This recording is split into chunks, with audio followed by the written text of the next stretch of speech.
Welcome to the Slop Temple. We pray this video helps.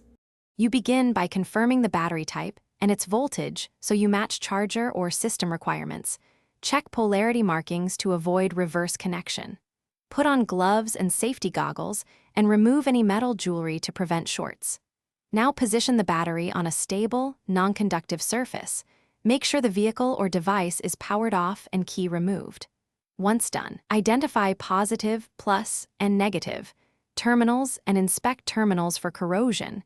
Clean them if necessary before you touch any cables. You attach the positive lead first, clamping it securely to the battery's plus terminal. This reduces the chance of producing sparks near the negative side. Once the positive clamp is solid, connect the negative lead to the battery's minus terminal, or, better yet, to a clean chassis ground point away from the battery to minimize hydrogen ignition risk. Make sure clamps are tight and free of movement.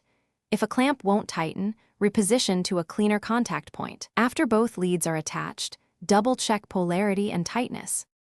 You power up the device or vehicle and watch for expected signs, lights, sounds, or charger indicators. Measure terminal voltage to confirm correct connection and sufficient charge. If voltage is low but connections are clean, allow charging time. If the system fails to start, turn everything off, then recheck clamps and terminal cleanliness, tighten and retest.